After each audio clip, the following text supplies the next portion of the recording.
Good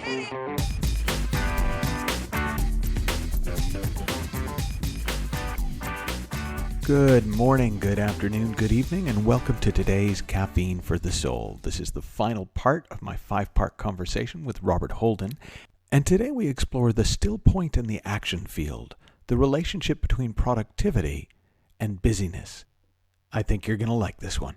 I think an important part of life-work balance is seeing the difference between productivity and busyness. And for me, the productivity is when you're doing what needs to be done. Busyness is when you're doing stuff because you're used to doing stuff, I think. And for me, when I can just get the busyness out, when I sit down to my computer and realize I don't need to check Facebook again, I don't need to check my email again. Actually, there is literally nothing I need to do, and then I can actually not do anything. That is when I've come back home to the place where balance isn't the relevant metaphor, because everything is contained within that space. Yeah, I'm just letting that sink in. I think it's because in a way, what you've just said there would be, in many ways, makes me think, if we're thinking about like a life-work balance, it's almost like, what are we hoping that a life-work balance will get us? You know, like it's a currency. That's so often how the ego tends to think of things. It's not a goal in itself. It's going to get us something. What's it going to get us? And yeah, listening to you speak like that, it is something for me about a return to ourselves and a return to this sense of, Joseph Campbell talked about the action field. He said, if you can't find the still point, you'll get lost in the action field. I love that. It's actually something he spoke about in that fabulous series with Bill Moyers and the power of myth. Yeah, the power of myth. It's not an exact quote, but it's, you know, that is the meaning of the quote, is we get lost in the action field if we can't be with ourselves. And yeah, and thematically that does kind of give us a simple place to look, because I think all the things we've discussed are parts of the equation, part of life-work balance within that metaphor. But actually, to be able to find and rest in the still point and then throw yourself deliberately into the action field, knowing that you'll always come home to the still point, that to me to be the essence of life-work balance. That feels nice. In an effort to simplify things even more, I've got another equation for you, just for fun, which is a soul-ego balance. Nice. All right, I got my pen. Go ahead. Yeah. So the soul-ego balance is, for me, is like, when am I doing things for the joy of it? Which does feel like that's just soulful. And then when am I doing things because it's necessary, it's strategic, it's what I should be doing, it's, you know, more like a career focus. One isn't good and one isn't bad. It's just for me, they give me a bit of a different feeling. When it's soul and it gets too much soul, it's almost too lovely to handle. But when it's sort of a bit more ego and I'm just doing things because I feel I should, or because I've bounced out of my being into the action field, that's when I'm then starting to feel a bit clenched in my body. That's when I'm trying to get through the day rather than enjoy the day. That's why I'm trying to get to the end of something. So sometimes what helps me, I suppose, with my balance, and it's why I have a spiritual practice, is to is to remember that my ego, my name, my website, my Facebook page won't last forever. And it's pretty important that I tap into this experience that I allow myself to have every now and then, which is when I can experience something that does feel untouched by all of this. Mm. And that sense of a very clear mind, which you describe, I think, so well in The Space Within, you know, the white page on which all of the words rest.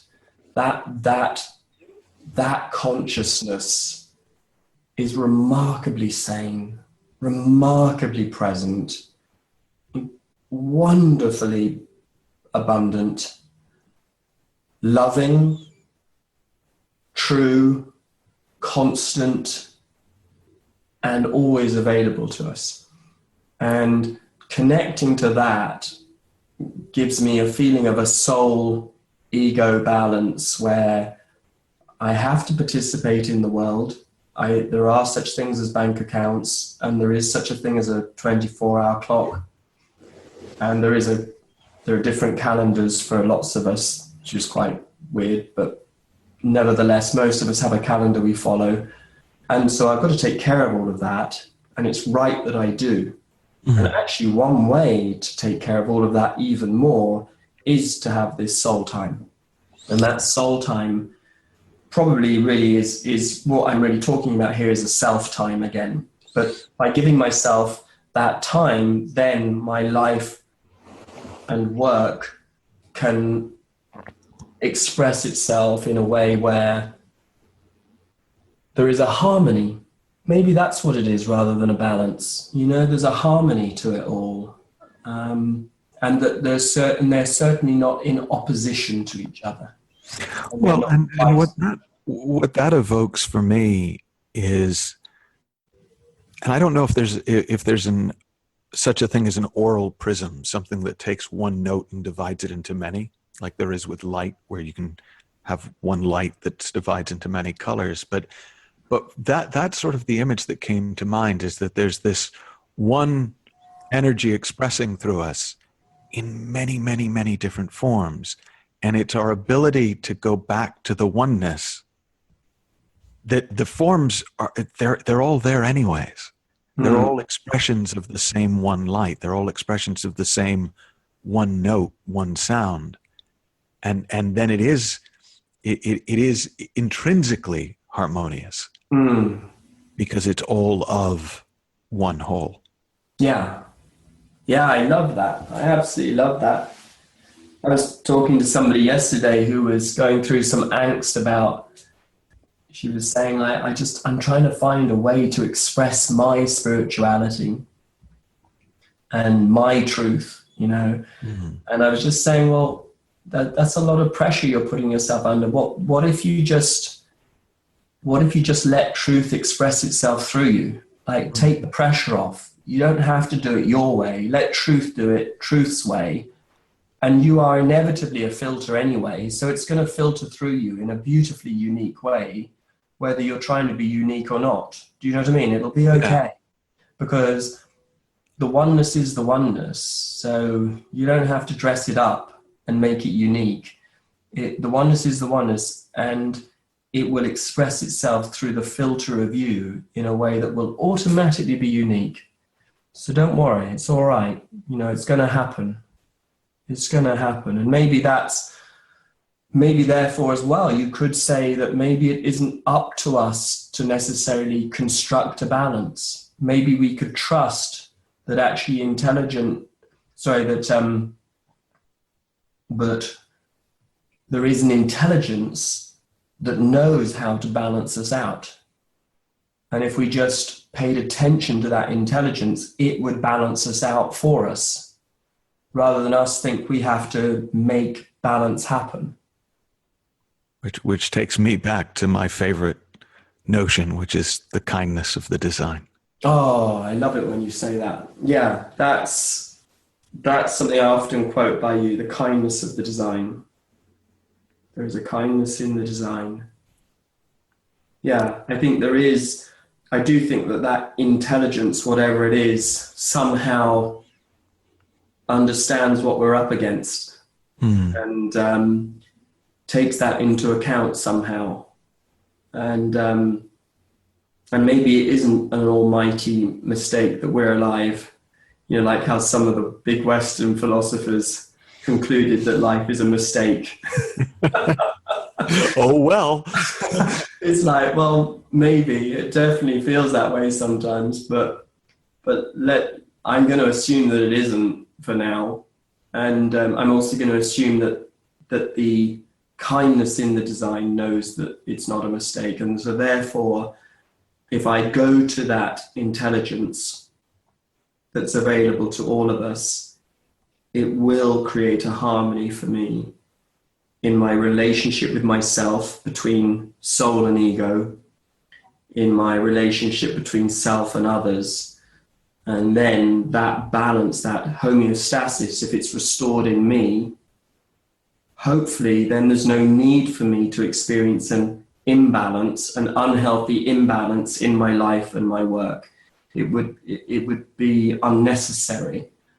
And I can just experience more of a harmony in my life and work because of that inner balance. So right back to the top of the conversation, whatever that thing balance is, I don't think it's something that you set once, and you don't just clean the kitchen once and say, ta-da, we'll never have to clean that kitchen again.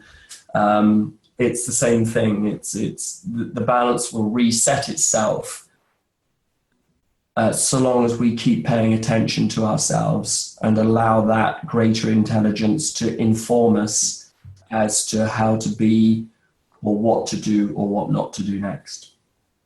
Well, it's that beautiful Morihei Ueshiba, the founder of Aikido, story where he was being complimented on how centered he always was, how he was able to live from center. And he said, actually, I'm out of balance most of the time, but I know what the center feels like.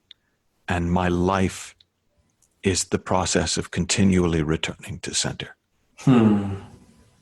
Yeah, great.